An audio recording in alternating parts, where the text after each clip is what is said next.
secondary at that standpoint. Right. So Yes.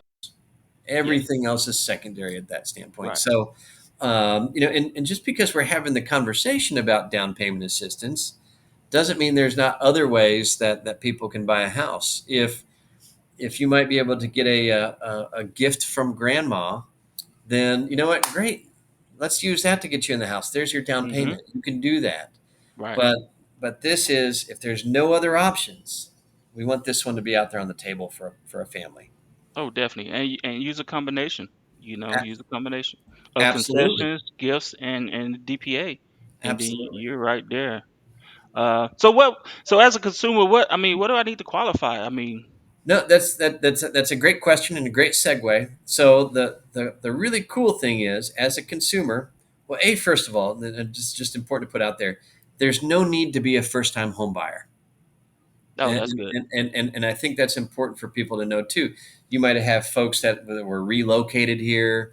You might have people that need to, they've outgrown their existing house, or they're downsizing. Right? It doesn't matter. Yeah. There's no restriction that saying that you have to be a first time home buyer with TSAHC. So that's myth number one, right? Another myth is that you have to have perfect credit, and that is not the case at all. So with TSAHC, there is a minimum credit score, Okay. and that is a 620.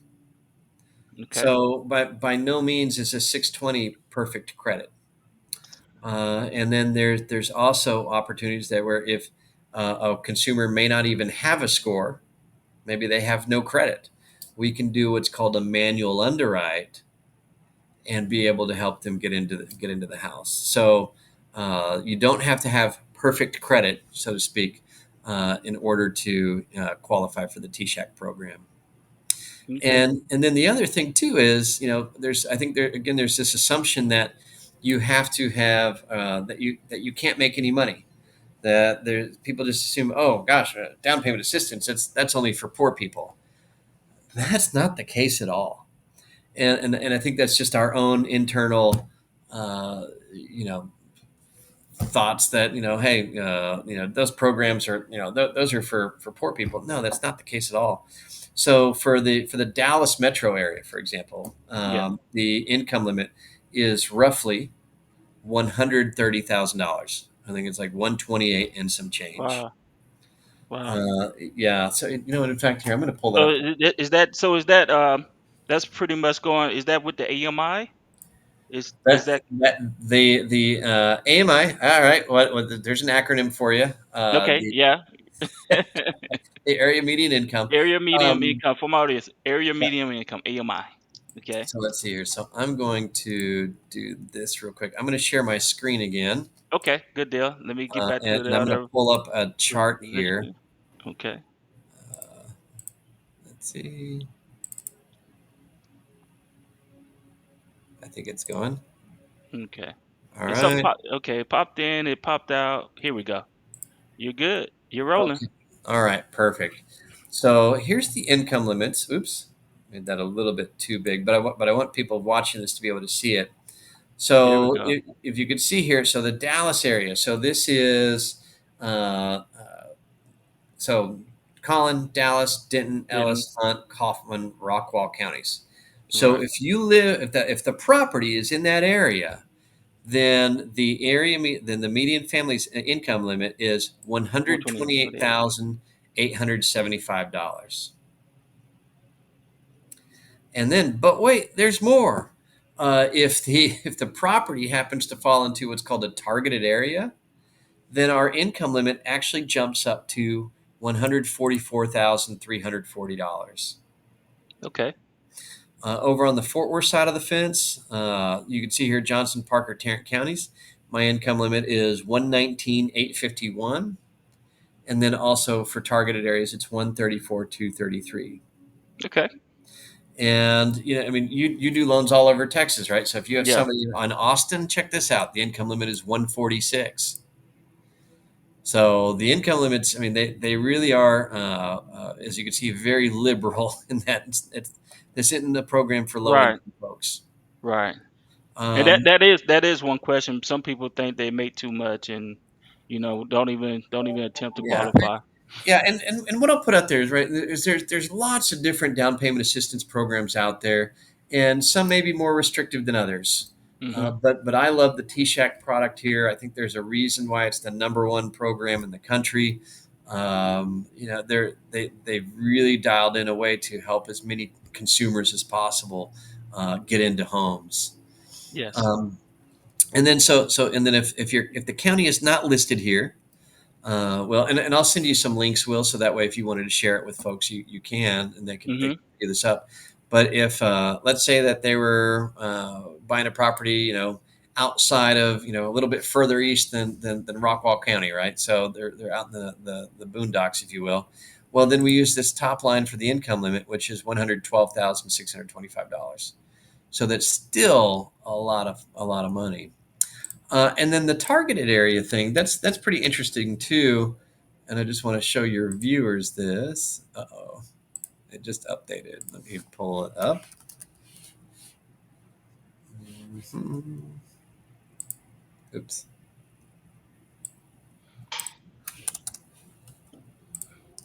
They changed the website for me.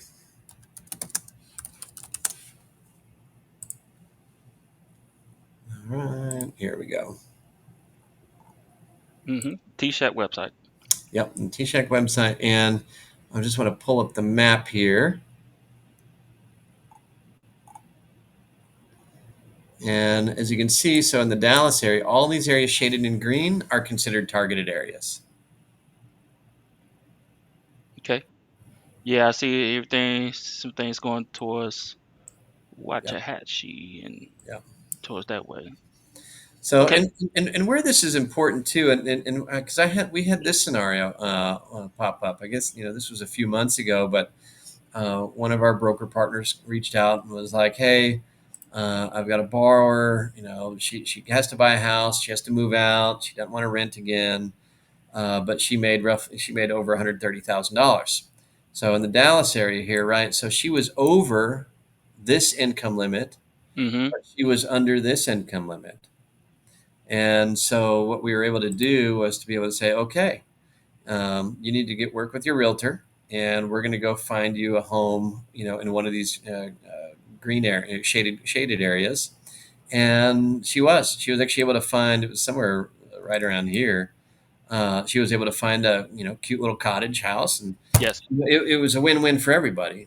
And Right. this kind of goes back to that whole underwriting, the TBD, pre-approval, is that we were able to ascertain up front, okay, how do we get this borrower into a house versus her going and finding something and then being disappointed, right? We were able to set it up the other way around.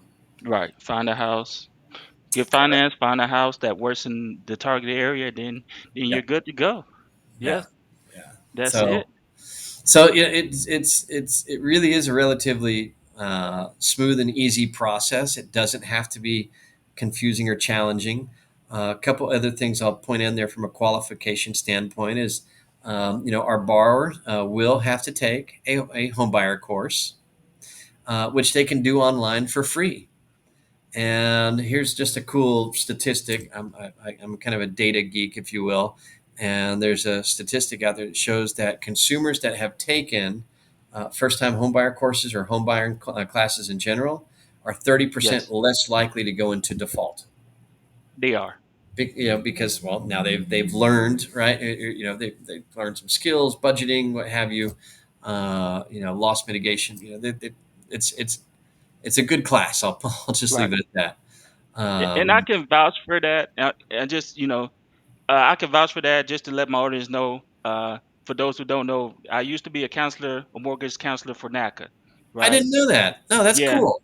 yeah. So I was there. So I actually was taught by HUD. HUD certified counselor. So to be able to teach the first time homebuyer class, as long as I'm under a nonprofit or organization that's designated by HUD to teach that class. So it's true what the more education you get before buying to prepare, the better off you are, and the more success you're going to have by maintaining that home. So Yeah. I just wanted to throw that out there. Yeah, no, that's awesome. And Yeah. kudos to you, right? So all those slides that I was showing, you've already seen that data. Oh, well, due diligence is you got to do your background work. Ab- You got to do your background Absolutely. research. And when you're talking to smart people, you don't want to sound uneducated about the programs. No, Someone you talking to someone about like John, you gotta know what you're doing. So no, I did everything but throw up my TSAC certificate because I've done the class. no, that's awesome. Okay. Good. Well, it's and I know just to kind of give out some numbers, right, for TShack, and I put these down on my little post-it, right, for my call prep here, and this is the latest the latest reporting that I have from TShack, just to kind of give you an idea of how popular this program is.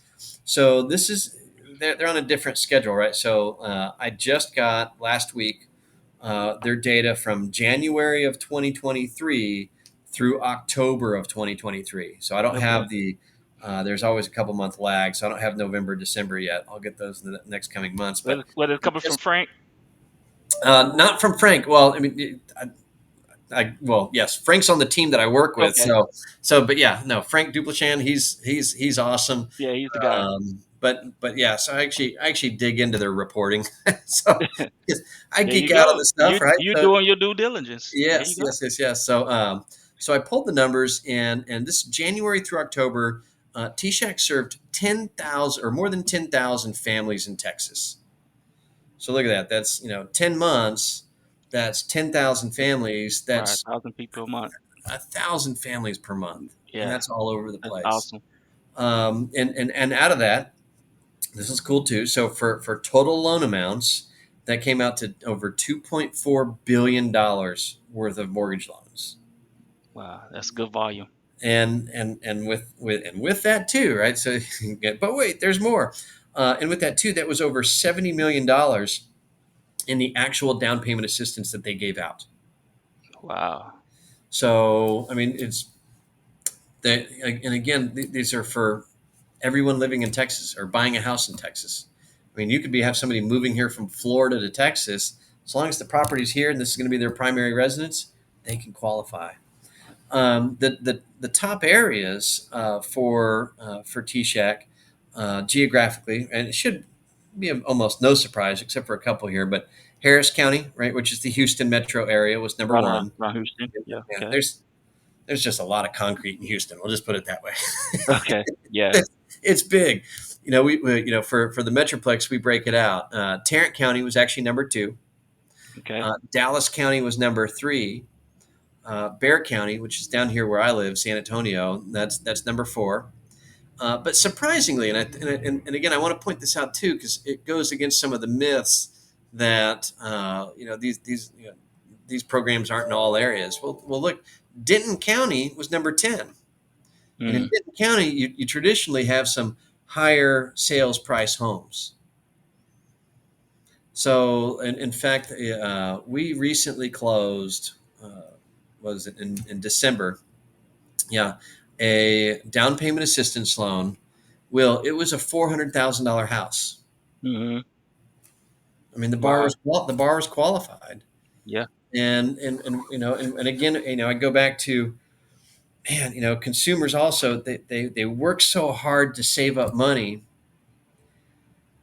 This, what's going to happen in the future of our economy? You've got an election, you've got war. I mean, there's all kinds of stuff happening. Man, I just saved up $20,000 for down payment and buying a house. I don't want to waste it. I don't want to spend it all. I worked hard to Hmm. keep that cash. I want a Hmm. rainy day fund. Right. And we're not here to judge. So great. You know what? Why don't you keep your money in your rainy day fund and use the down payment assistance to buy the house? That's it. And in fact, I mean, and this is just me personally, I think it's better for a family that they have the rainy day fund and use the down payment assistance than use all their money and buy Right. the house and then not Right. have any money left over. Right. That's Yeah. it's just common sense to me. I mean, Yeah. who wouldn't want to do that? I mean, if you don't try this route first, you're doing yourself a disfavor. You I, you you, you know, I mean, I yeah, you got a 50-50 shot. That's how I look at life. I agree. You don't get a chance if you don't try. So hey, give it a shot. You qualify, and they keep it rolling, and that's a Yep. plus for you. No, amen to Right. that. Right. And then the other thing too with TSAC, and I think this is really cool, is they do help from an educational or outreach standpoint. Is to help generate conversations with folks and make them understand that there's programs are even available. They kind of differentiate their product into a couple different programs, so to speak. One is called the Homes for Texas Heroes, Mm-hmm. and a lot of people go, oh, wait, well, what is that program about? Well, it's a Yeah. great opportunity to go out there and promote that these special programs or down payment assistance and closing cost programs are available for teachers, for cops, for firefighters, for first responders, for jailers, for school nurses, for school librarians, Right. right? And so for obviously for our veterans, and so there's a great opportunity there for people to understand that what they do have special programs available for them. And then at the same time, too, hey, not all heroes wear capes. Mm-hmm. So, if TSHAC also offers the Home Sweet Texas program, which what if somebody says calls you up and says, "Will, man, I'm not a hero, I'm a plumber," you could say, Mm-hmm. "Hey, that is a hero job. Here we have this special program called the Home Sweet Texas, which entitles you to down payment assistance ranging anywhere from 2 to 5%." That's it. So you've got some really really great opportunity out there. I think for Right. Right. further community outreach and just make people aware. Right. Um, and, Right. and And it, that was one question too. A lot of people think as soon as they see heroes, they say, "Oh well, I disqualify." I'm not a cop. I'm not a firefighter. yeah, I said, not, "No, there's this for everybody." not all heroes wear capes. I mean, That's it. these programs are they really are for everybody. Yes, sir. Man, man, you hit. You must have seen the questions. Did you get the questions I sent I you? did. I actually I had the questions pulled up over here, so I kind of Okay. I went through the script a little bit. And I'm just trying to think. What else out there? There's you asked for I some. mean, you touched based on everything that I wanted to touch on, man. From the cradle to the grave. Hey, Uh, what about the program? What are the features, qualifications? How you integrate it and tie it into your loan products, which you can't use it for. You said FHA, but people they can use it for conventional. we could use it for conventional, Yeah, I technically. don't MVA. We could use it for VA and USDA. Oh, So that's surprising for me, yeah. cause So cause USDA. So this is for the audience. This is a gem right here. So you already don't have to pay down payment with USDA or VA. So but with USDA, closing costs can be rolled into the loan. So you essentially you kind of only thing that you're really paying is your upfront costs for your taxes and insurance.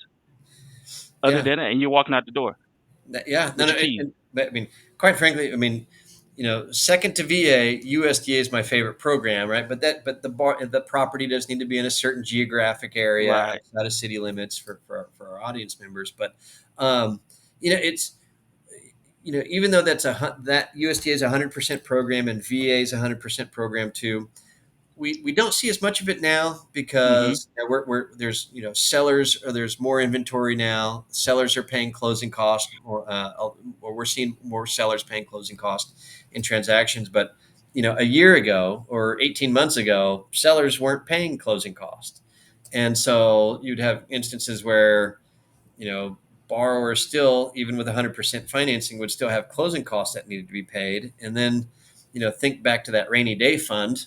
you know, Mm-hmm. do, do they Yeah. deplete their rainy day fund, or utilize a program that's going to get them in the door, get them in the house, let them keep their rainy day fund, and build Okay.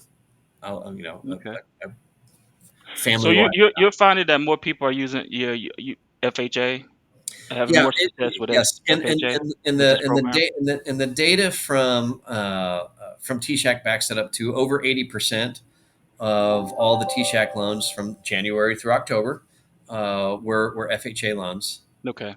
So it's I and I'll put this out there too. Again, it's we boiled it back down to an affordability thing, right? And conventional financing.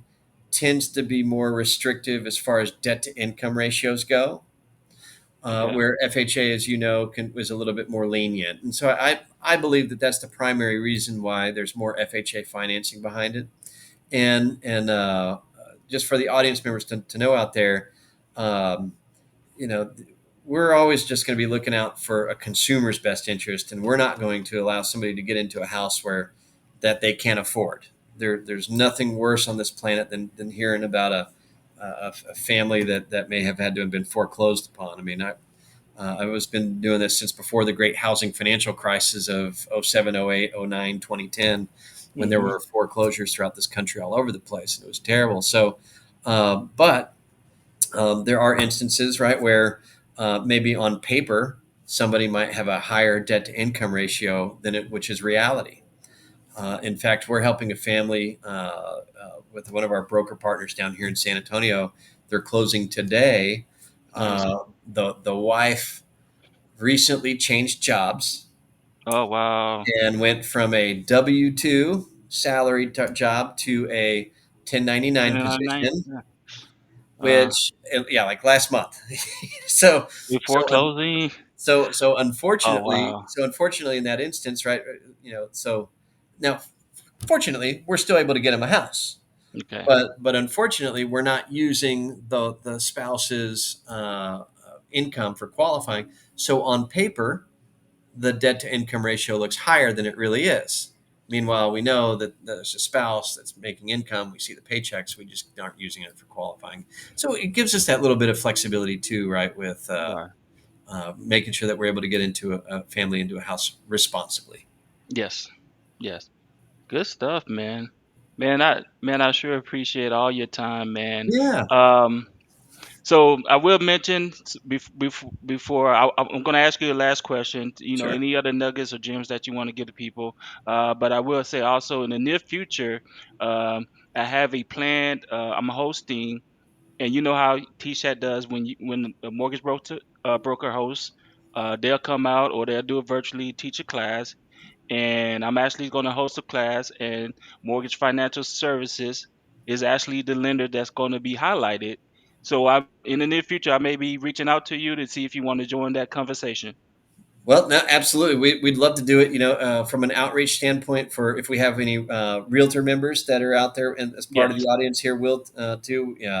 I am a certified TREC instructor, Texas Real Estate Commission instructor. So I am authorized to teach the TSHAC CE course for nice. realtors. Okay. It is a 1 hour class. It is an elective that counts towards their CE, and it is free. Why Hmm. is it a free class? It's because the education provider is the Texas Realtors, and TSHAC, it's TSHAC's class. So again, because it's just as important, if not more important, for our realtor partners to be educated about the availability of these programs as well. Definitely. Because Going back to your other stat, yeah, buyers go to realtors first. Don't know why, but the trend is there. yes, it is. Yes, it is. So, Okay. now, and again, just to kind of bring it to a close, I kind of just, I come back to, what is our, what's our story? What's your story? What is any family's story as they're buying a house? And I think back to that very first closing that I went to, and I kind of get goosebumps, Hmm. when I think about it, and just seeing this lady, I can see it in her face, to close my eyes and see it. I mean, she was crying with tears of joy Right. because she was giving her kids a backyard to play in. And man, to me that is just so powerful, and it just highlights, and it makes me proud to be able to do what I do and help be a part of that journey for so many consumers out there. So yeah. Yeah, there's really no better feeling than that, man, to give that type of gift to somebody, you Yep. know. And the only thing that costs you is time. Yeah, yeah, that's what it That's boils it. down to. That's it. That's good stuff, man. That's why we do it. So definitely, man, you'll be hearing from me. Definitely going to be a strong partner in your back pocket, especially when it comes down to this program and any other loan products that you guys offer that that I can give consumers Yeah, and get abs- them an edge up. absolutely. Absolutely. In fact, maybe we schedule one for next month too, because we also offer the TDHCA program, Oh, definitely. which is the Texas Department of Housing and Community Affairs, which uh, they have down payment assistance too that complements TSHAC, but it's a little bit different, and they have some different nuances, which I think are Okay. also options, right, for consumers. Okay, I'm gonna reach out to you for that one. That one, I got to go back and educate myself on that a little bit, so I know the right questions to ask for the consumers. All right, perfect. All right. So, any last thoughts, man? I appreciate the time again, and I definitely be reaching out. Um, uh, uh, Thank you for your time, man. I appreciate it. So, hopefully, I'll be reaching out to you, outside of the podcast, and be throwing you some loans that way, so we can get these people in homes. Yes, sir. Let's go help some families, sir. Okay. I All right. appreciate it, John. Take Thanks care, a Will. lot. We'll talk to you soon, man. All right. Take care, man. All right. Bye bye.